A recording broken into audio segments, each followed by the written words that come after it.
Shalom Aleihim, Bisem Yesua Hamasiah. Salam sejahtera di dalam nama Tuhan Yesus Kristus. Saya Pendeta Henry Tandianta MPS. Saya masih kurang fit ya badannya, ya kena flu-nya flu berat ini. Sejak dari Semarang itu ya kena flu, bindeng-bindeng. Ya,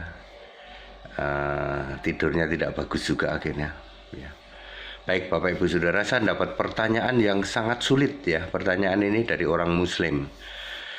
Saya akan menjelaskan dengan bingkai toleransi ya. Pertanyaannya sederhana tapi sulit sekali. Begini, mengapa Alkitab PB pakai bahasa Yunani?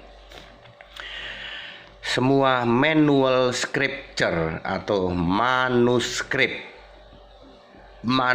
atau manual scripture, tulisan tangan penulis Alkitab Perjanjian Baru, mengapa memakai bahasa Yunani? Kita lihat siapa penulis Perjanjian Baru. Matius, Markus, Lukas, Yohanes itu orang Ibrani, orang Yahudi. Kemudian Kisah Para Rasul itu tulisannya Lukas, orang Yahudi. Kemudian mulai dari Roma terus sampai nanti Titus, sampai Yudas, ya toh. Yudas itu adiknya Yesus, orang Yahudi, sampai Wahyu Yohanes juga orang Yahudi. Semua penulis Alkitab Perjanjian Baru orang Yahudi. Pertanyaannya, kenapa memakai bahasa Yunani? Ya. Jawabannya sederhana, karena bahasa Yunani sebagai lingua franca atau bahasa internasional. Untuk wilayah itu bahasa internasionalnya adalah Yunani. Jadi orang Itali, orang Arab, orang Ibrani, orang dari wilayah Antioquia dan lain sebagainya, bahasa internasionalnya Yunani. Lalu pernah juga Latin. Latin itu juga pernah jadi bahasa yang lumayan. Ya, nanti sampai hari ini adalah bahasa Inggris.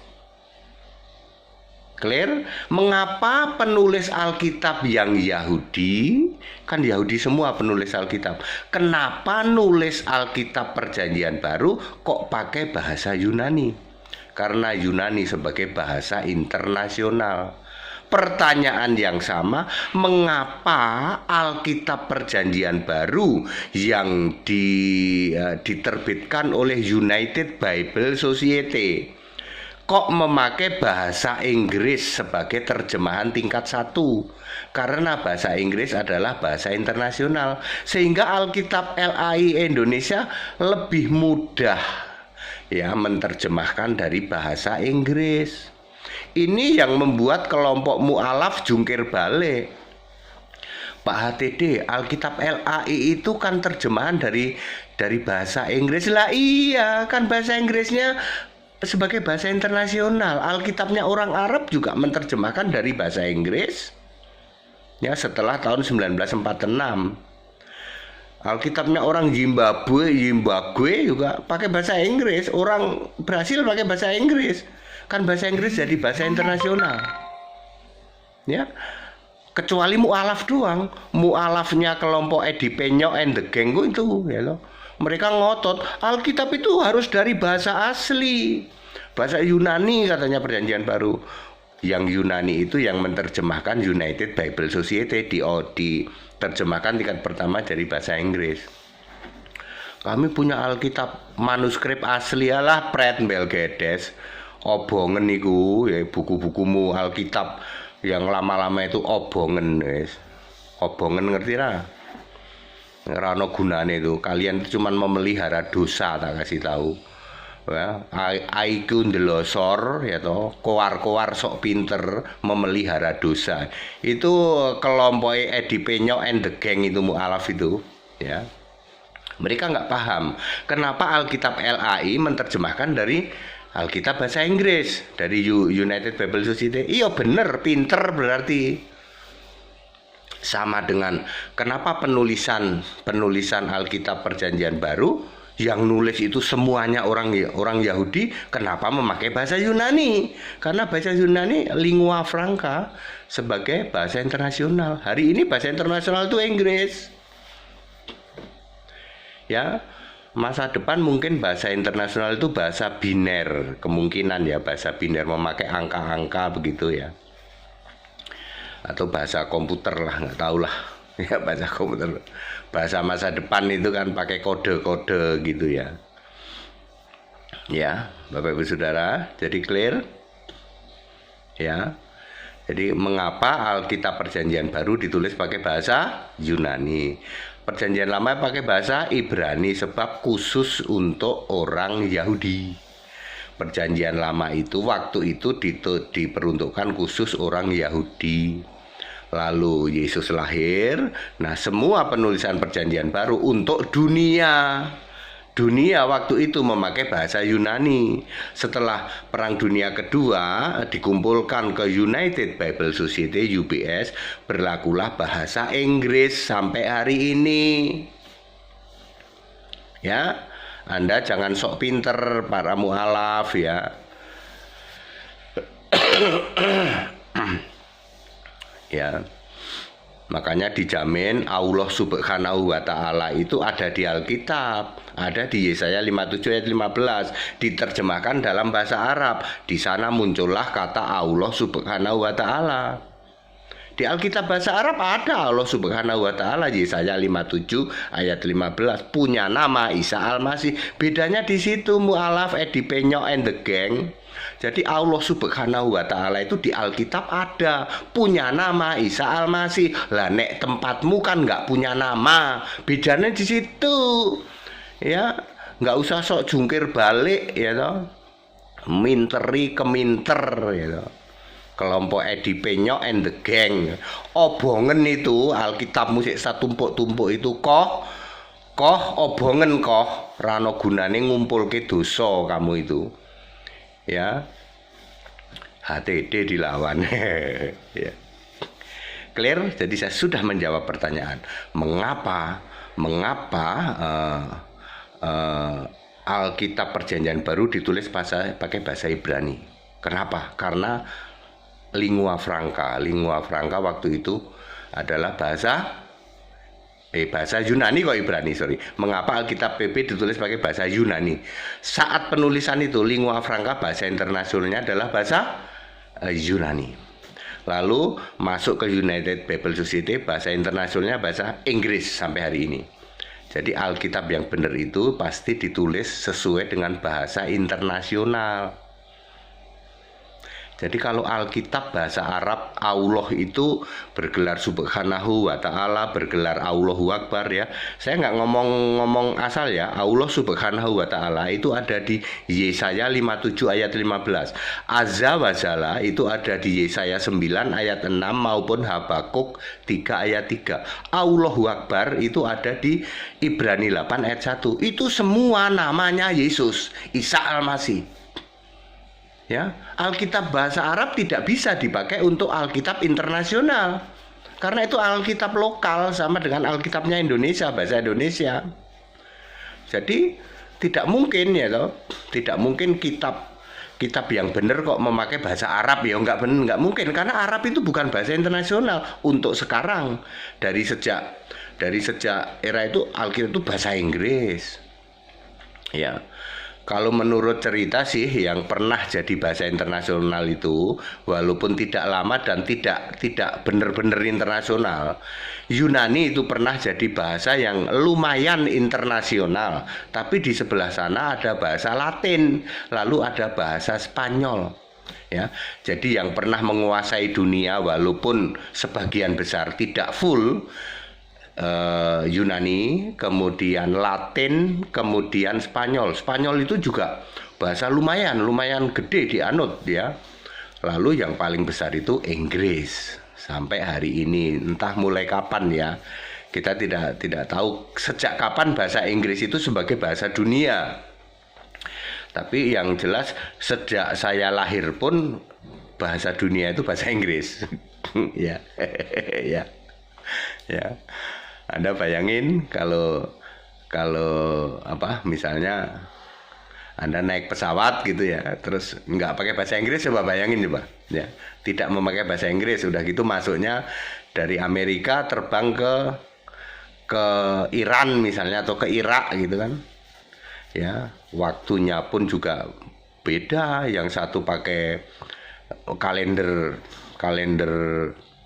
internasional, yang satu lagi pakai kalender bulan, berangkat dari sana tanggal 25 sampai sini tahunnya beda, karena di sini pakai tahun bulan, di sana pakai tahun ini, ya.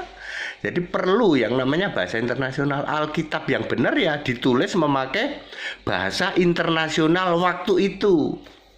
Waktu Perjanjian Baru memakai bahasa internasional, bahasa Yunani. Clear? Ya. Jadi jangan alergi, jangan gatelen ketika Anda tahu Alkitab LAI kok menerjemahkan dari Alkitab bahasa Inggris. Justru pinter. Anda para mu'alaf, Edi Penyo and the gang tidak usah sok pinter dengan mengatakan aku punya manuskrip asli. Pret mbel gedes obongen cak. Obongen niku, ya. Ya, justru malah benar kalau LAI memakai bahasa Inggris, karena bahasa Inggris itu sebagai kitab Alkitab terjemahan tingkat 1, ya.